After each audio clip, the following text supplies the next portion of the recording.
So it is our pleasure from the Travel Adventure Show in welcoming Amanda and Patty to the stage today.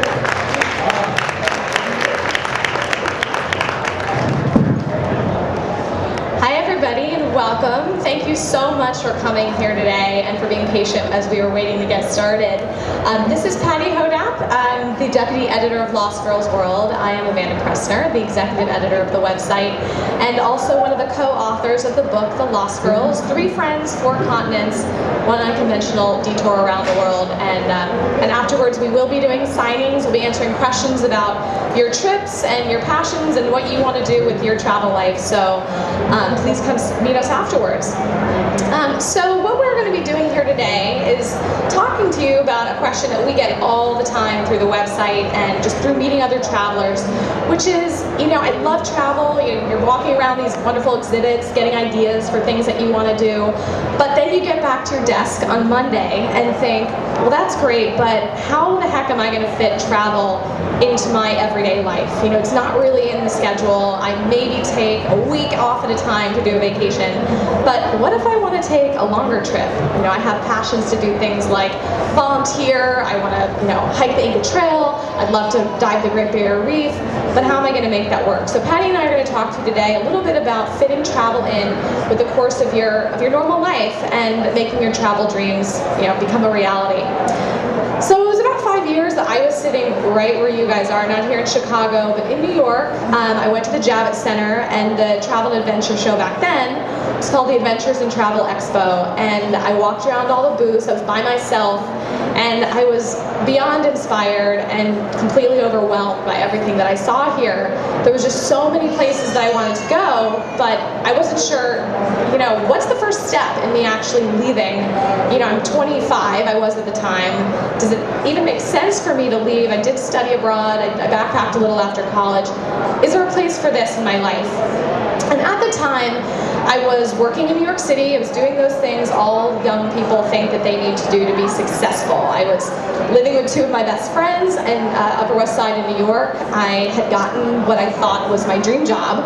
I was an assistant editor at a major national women's magazine. And to me, the fastest, quickest path to success was to work as many hours as I possibly could, put in as many weekends at the office, and prove that I was absolutely the #1 best assistant out there so I could shoot up that ladder as quickly as possible. So at the time, I was giving up family functions. I was not going to best friends' birthday parties. I was skipping out on a lot of things that make life really good in order to spend the most amount of time I could at the office, which, is something that was not particular just to me. A lot of young people feel this way. And the big aha moment came for me when I left to go to jury duty. I had to go because I deferred as many times as you could and couldn't get out of it. I was on jury duty for a week, and I had been working for months to get a promotion. There was one coveted spot that 6 different girls were trying to get.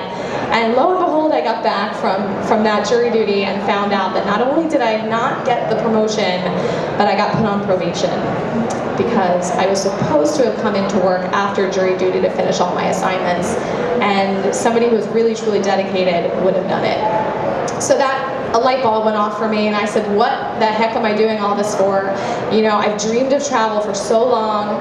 I'm watching my 20s pass me by, and I'm on a freight train that basically can't get off of it. And I made a decision. I didn't leave immediately, but I asked my 2 best friends if they wanted to go on vacation with me to Argentina. It was right after 9/11. Flights were really, really cheap, and I wanted to get as far away as I possibly could to think. And during those 10 days of that trip, which were 10 of the best days of my life ever, no Blackberries, no computers, no contact with the life I'd left behind in New York, I made a decision that it was now or never. I had to leave, I had to travel, I had to take a break. I didn't care if I never made it up the ladder. For my health and my sanity and my happiness, I had to go. And so I told my friends my plan, and to my surprise, they said, well, where are you going? Can we go with you? And I said, really? Are you sure? You really want to go with me? And they said, yeah, my friend Jen had, a long-term relationship that she'd been in for 4 years. It wasn't working out. She knew that if this relationship ended, she was going to need a break. My friend Holly had a great setup, great boyfriend, great job, but she just felt like she'd given up all the passions that she had, and she loved travel, and she just thought it would be an amazing adventure to do with me and Jen. And so we made a pact. We were on an Argentinian waterfall looking out over Bolivia, and said, all right, well, if we're going to do this, forget about 3 months of language school in Central America, which is what I wanted to do. Let's quit our jobs and travel for a year. Let's go everywhere we can think of. All these places that, I got inspired by at the Travel and Adventure Show.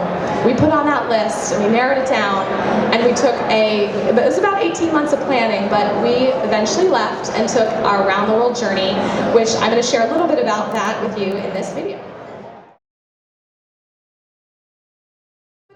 That was a life-changing moment for me. That day I was in Argentina and speaking with, friends, good friends. And after we made that decision and we took that trip, which absolutely, without a doubt, changed the course of my life, those girls became my blood. They became my sisters. And, we wrote this book together. And, out of that trip, not only did I find really what I was passionate about doing, but I made 2 friends who I will be with for the rest of my life. So it really was an incredible adventure. So that was me. I mean, that was my life-changing decision. But for you, the people here in the audience, you guys might be in a different place. You might really just want to go somewhere, have an adventure for a couple weeks, or maybe you're thinking about going somewhere for longer. You'd love to take a 3-month trip, but you're like, there's no way that I can ask my boss for that much time off. I definitely want to say that if you have a travel dream, no matter what it is, there's absolutely a way to make it happen. One of the things that we've been discovering and researching the next book is that bosses are actually a lot more amenable to the idea of you taking a period of time off to travel if you have a very specific thing that you want to do. If you want to volunteer in Nicaragua building houses, which I'll show you how you can do that a little bit later, and you tell them, I need 6 weeks to do this, and I'm going to give you 6 months to plan for my absence. Is there a way we can make it work?